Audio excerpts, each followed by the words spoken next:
Marie-Hélène est née en 1973, on peut le dire, elle est toute jeune, dans un port de pêche magnifique qui s'appelle Saint-Omer. Où est situé Saint-Omer? C'est dans les Hauts-de-France, proche de notre ami Xavier Bertrand. Après, donc, tu étudies, donc tu as un DEA de philosophie, ça c'est bien. Après, tu as un master aussi en ingénierie de la formation, voilà. Tu as aussi un MBA, c'est ça, pour le business aussi. Hein. Tu es passé par Stanford aussi. Et tout ça pour financer tes études, ma chère Hélène, tu donnes des cours. Tu donnais des cours de quoi? Alors, bon résumé de mon parcours pré-création d'entreprise. Effectivement, je donnais des cours de philosophie, de culture générale. Il y a des gens qui Dans prennent des cours de différentes philo? écoles. Ouais. Tout à fait. Oui. Et après, donc, Et je faisais beaucoup d'accompagnement scolaire pour des enfants en difficulté. Bon. Et après, donc, tu as intégré, tu as été prof dans différentes écoles, quoi. J'ai été enseignante, j'étais responsable de formation extrêmement jeune, à 25 ans, parce que j'avais quelques idées, et j'ai créé mon entreprise à 32 ans. Est-ce que prof, c'est le plus beau métier du monde? Il y a beaucoup de très beaux métiers, en tout cas ça fait partie des métiers, on va dire, à mission, qu'on ne peut pas faire autrement que par vocation et passion. Alors, 2006, donc, tu crées ta boîte. Donc, c'est quoi l'acronyme? Ça veut dire quoi exactement? École? Alors, ENACO, École de commerce, École nationale de commerce, première école de commerce à distance en France aujourd'hui. Alors, comment tu as financé ça? Parce que prof, ça paye pas, malheureusement, on le sait.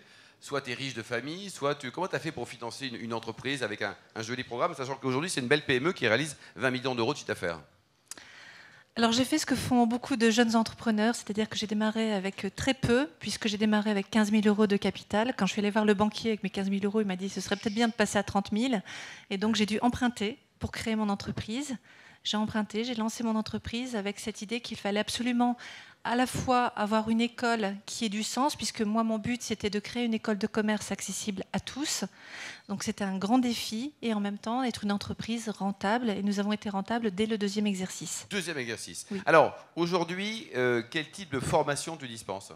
Alors aujourd'hui, je dispense 63 formations Ah oui. en initial, en apprentissage, en formation tout au long de la vie. On forme des gens de tous âges tout au long de l'année, puisque le concept, c'est rendre la formation, les études accessibles à tous tout au long de l'année. On peut démarrer à n'importe quel moment de l'année, même en apprentissage. D'accord. Et on peut étudier partout, à tout moment, sur tout support. Et les étudiants, ils vont de 17 à 62 ans, c'est ça?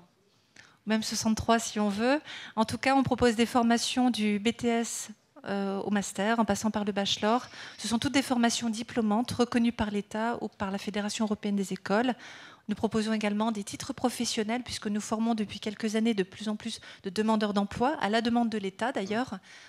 Et donc nous avons développé 17 titres professionnels pour rendre la formation aussi accessible sur des formations courtes et à des publics infra-bac.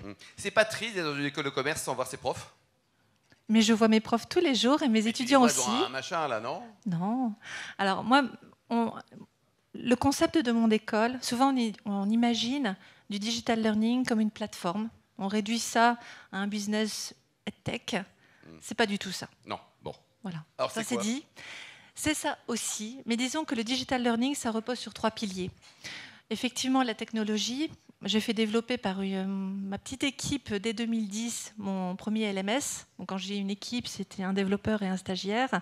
Et après, ça s'est développé petit à petit. Vous êtes combien? Plus de 100 aujourd'hui, hein? Aujourd'hui, on est 150. Donc, le digital learning, ça repose là-dessus, sur la techno. Ça repose sur la qualité des contenus pédagogiques et aussi sur l'organisation. Nous avons été certifiés qualité ISO 9001 dès 2008. Donc, j'ai formalisé ce qu'est une école à distance. Et d'ailleurs, en 2017, j'ai eu l'inspecteur général du ministère de l'Enseignement supérieur qui est venu nous voir. Oui, il est venu nous voir pour savoir comment on fonctionnait.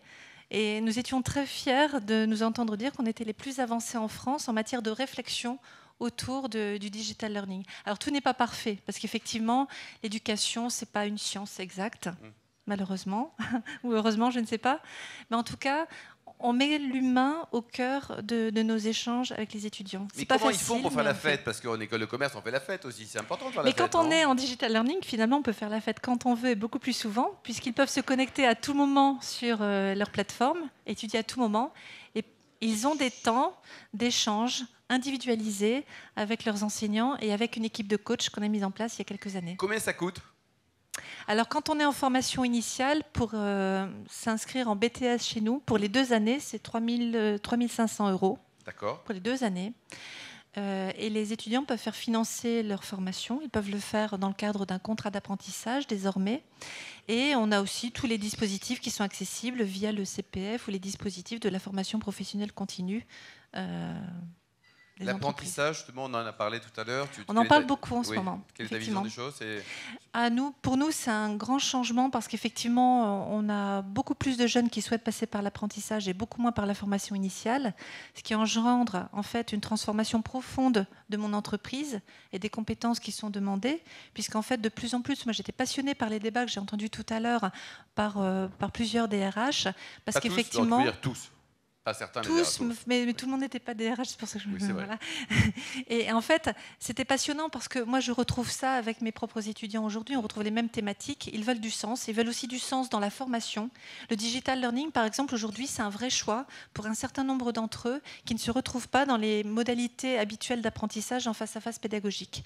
Notre public a beaucoup changé. Et dans l'éducation, le vrai défi pour l'éducateur, c'est à la fois de garder sa posture de sachant, parce qu'il faut le dire à un moment donné, il faut quand même poser les choses. On a des experts et il faut aussi les écouter et apprendre à les écouter dans un monde où chacun donne son avis.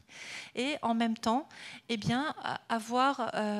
s'adapter à ces jeunes qui ont des modes de vie très différents aujourd'hui. Et depuis 2006, tu as formé combien de jeunes? 30, alors jeunes et moins jeunes. 38 000. 38 000. Oui, voilà, c'est ça. Je pense que mon doyen avait dû avoir 66 ans. Ça fait un paquet de gens. Tu les animes, tous ceux qui sont passés dans des écoles? Alors, on a tellement travaillé dans tous les sens qu'on n'a pas forcément eu le temps de constituer un réseau encore très fort d'alumni. Il faut se dire que fonder une école de commerce, aujourd'hui, notre école reste encore très jeune. On a été créé en 2006, on est parmi les anciens des tech, on va dire ça comme ça. Mais en même temps, une école de commerce digne de ce nom, pour moi, ça prend des années et des années. Et c'est pour ça qu'aujourd'hui, j'ai tenu à rester indépendante, contre vents et marées parfois, parce qu'effectivement, ça nous permet de continuer d'adresser cet idéal lié à l'éducation. Je ne sais pas encore pour combien de temps, mais en tout cas, Le capital, donc tu as 100%. J'ai tiens 100% du capital, mais j'ai aussi partager des la partenaires valeur, c'est un financiers. truc qu'on t'apprend à l'école ou pas? Oui, j'ai des partenaires, minoritaires jusqu'en 2021, et j'ai eu une proposition en fait du fonds Andera qui m'a proposé de reprendre l'intégralité du capital pour pouvoir en fait disposer de moyens supplémentaires et me développer notamment à l'international ou sur de nouveaux segments de marché de la formation. C'était la valo qui était trop faible? Non, ils sont à mes côtés, mais en fait en ce qu'on appelle en mezzanine, puisque c'est Andera Acto. Mais néanmoins, je rebondis sur ce que tu dis, parce qu'en fait, aujourd'hui, effectivement, auparavant, j'avais des partenaires actionnaires, et personnellement, je pense que c'est intéressant, et je vais lancer là dans quelques temps une nouvelle levée de fonds. L'international, donc ça va être...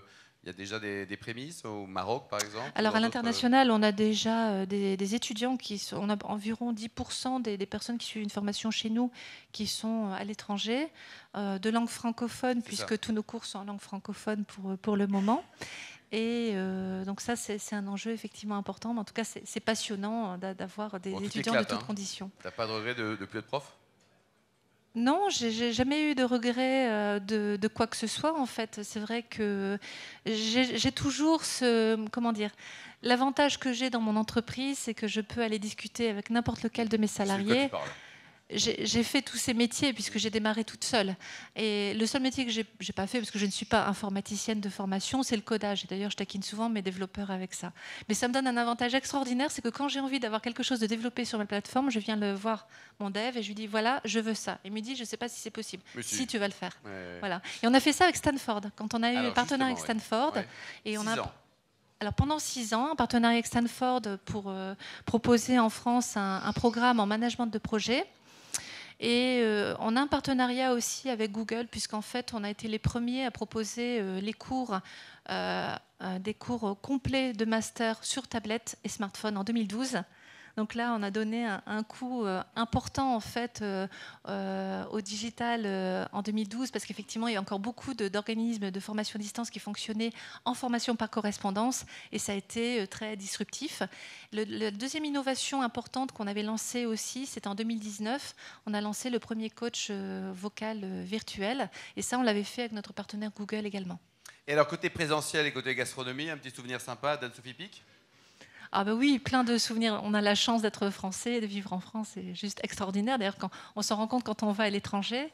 Mais effectivement, j'ai une petite préférence pour Anne-Sophie Pic, peut-être parce que c'est aussi une femme entrepreneur et qui a un parcours assez extraordinaire. Oui. Et côté vin, il paraît que tu as un souvenir ému d'un bar à vin dans la Napa Valley.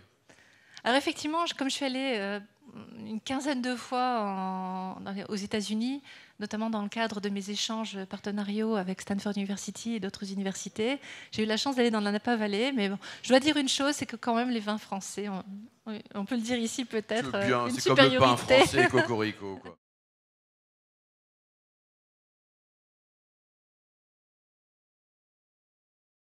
Alors, c'est vrai que le défi en formation à distance, c'est ce que je disais tout à l'heure, c'est de ne pas être simplement derrière un écran et de tout déshumaniser.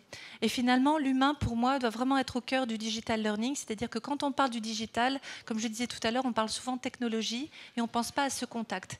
Moi, ce que j'ai pu constater au fil des années, c'est qu'en fait, on présente souvent le digital learning comme un enseignement de masse, où on forme des cohorts de 1000, 2000, 10 000 étudiants, mais en réalité, le lien individuel, il est très fort. Moi, je le vois avec mes enseignants, parce qu'ils me disent, la plupart travaillent aussi en université ou en école de commerce traditionnelle entre guillemets, et en fait ils me disent mais c'est la première fois qu'on a des contacts individuels avec nos étudiants, parce qu'en fait on a des temps de formation asynchrone effectivement derrière l'ordinateur, puis des temps où on se retrouve, alors on peut appeler ça classe virtuelle, webinaire ou masterclass, et c'est là où il y a des moments d'échange. Alors effectivement pour les moments informels, ça c'est plus difficile, parce que alors on a tenté des regroupements d'étudiants en physique, etc. C'est très compliqué parce qu'on a des profils extrêmement variés et sur une géographie qui est totalement éclatée en France. Par exemple, je vais vous donner un chiffre. Aujourd'hui, nous organisons des examens partout en France. Pour vous donner quelques chiffres et vous montrer l'impact de l'organisation chez nous, on a à peu près 3500 étudiants qui se sont présentés sur des titres professionnels. C'est la mobilisation de 700 personnes, jury et compagnie, dans les 13 régions de France. Et ça, on organise ça. Vous voyez, donc il y a des moments, effectivement, où on se retrouve. Alors, effectivement, les moments conviviaux, c'est plus délicat. Mais vous voyez, quand c'était la période de Covid, on avait lancé des cours de sport en ligne, il y avait des cours de cuisine. Enfin, on faisait toute une série d'animations comme ça. Mais rien ne remplace quand même, effectivement, l'échange convivial.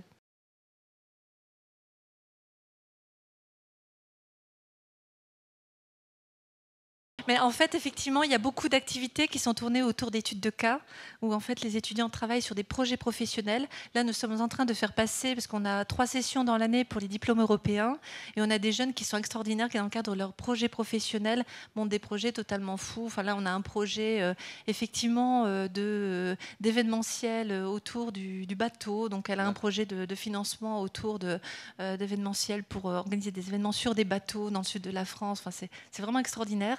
Et comme on a des publics extrêmement variés avec des gens qui reprennent des études, de fait, on accompagne aussi beaucoup de personnes qui ont des projets entrepreneuriaux.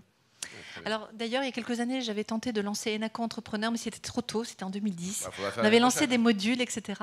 Mais ça n'a pas pris parce que les gens voulaient du diplôme, en fait. Ils ne voulaient pas de module de formation. Bon, en tout cas, elle devait être formidable, elle l'a été. Bravo, ne change rien, Merci Hélène, pour tu es parfaite. l'invitation.